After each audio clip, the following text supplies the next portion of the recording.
Hello guys, आज हम देखेंगे आर डी शर्मा के बुक्स एक्सरसाइज 4.6 का क्वेश्चन नंबर 14 वाला क्वेश्चन।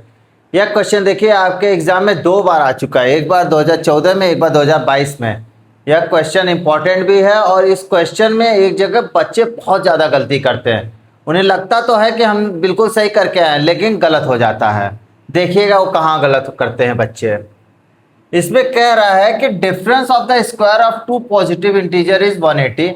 मतलब दो नंबर हैं जिसका स्क्वायर करके डिफरेंस करने पे कितना आता है, 180 आता है।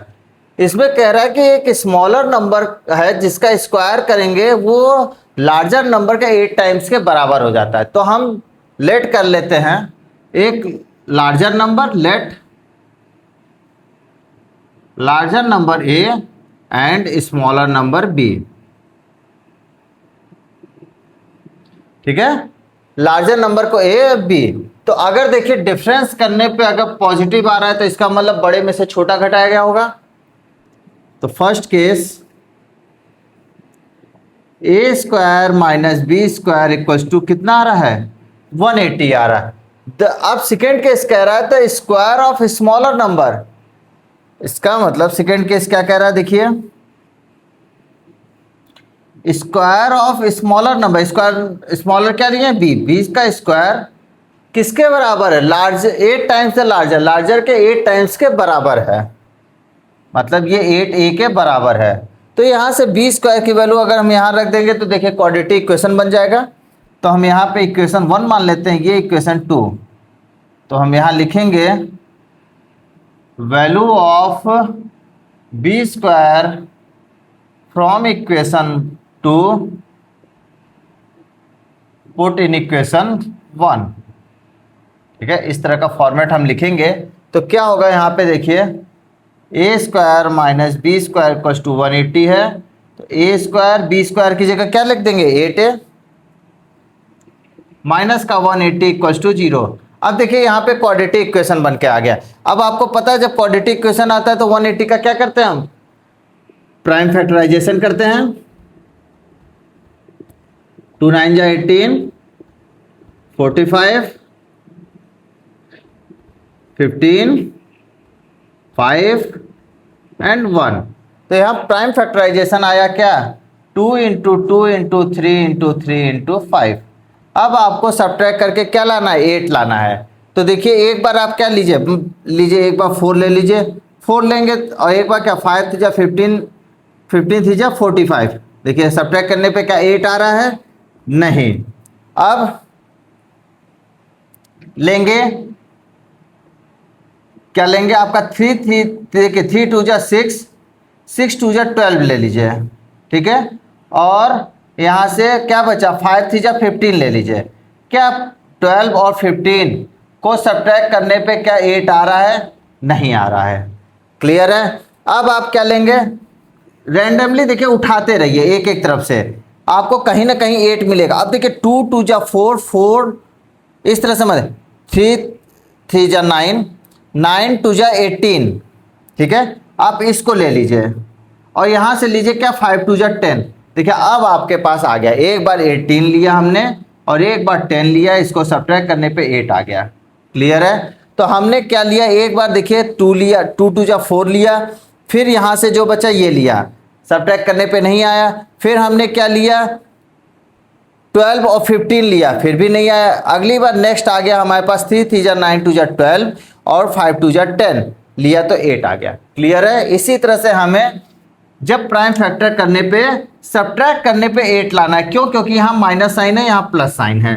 प्लस और माइनस का मल्टीप्लाई करेंगे तो माइनस आएगा। तो माइनस आता है तो क्या करते हैं, सब्ट्रैक्ट करते हैं। तो यहाँ से आया वैल्यू ए स्क्वायर माइनस का 18a प्लस का 10a माइनस का 180 इक्वल टू 0। यहाँ से a कॉमन लिया, a माइनस 18 प्लस का 10 कॉमन लिया, a माइनस 18 इक्वल टू 0। यहाँ से a माइनस 18 कॉमन लेंगे तो a प्लस 10 आएगा। अब आपको पता है जब इस तरह का इक्वेशन बनता है तो क्या करते हैं हम, एक बार इसको 0 करेंगे, एक बार इसको 0 करेंगे और आंसर निकालेंगे a की वैल्यू। तो एक बार फर्स्ट लेंगे a माइनस 18 इक्वल टू 0। तो यहाँ से a की वैल्यू 18 आई। सेकेंड वाले केस में a प्लस 10 इक्वल टू 0 करेंगे तो a की वैल्यू -10 आया। अब यहां से आपको लिए देखिए क्या कह रहा है, 2 पॉजिटिव इंटीजर। क्लियर है? एक तो पॉजिटिव इंटीजर है, एक निगेटिव इंटीजर। यहीं पे बच्चे बहुत गलत करते हैं, ये नहीं ध्यान देते हैं कि हमसे पॉजिटिव इंटीजर पूछा है, 2 पॉजिटिव इंटीजर पूछा है, जबकि इसलिए a की वैल्यू -10 नहीं हो सकती है। बच्चे जल्दी जल्दी में a की वैल्यू -10 और a की वैल्यू 18 पे दोनों की वैल्यू निकाल करके रख देते हैं और कहते हैं कि दोनों ही सही है, लेकिन उनका रिजल्ट में क्या हो जाता है, नंबर कट जाता है।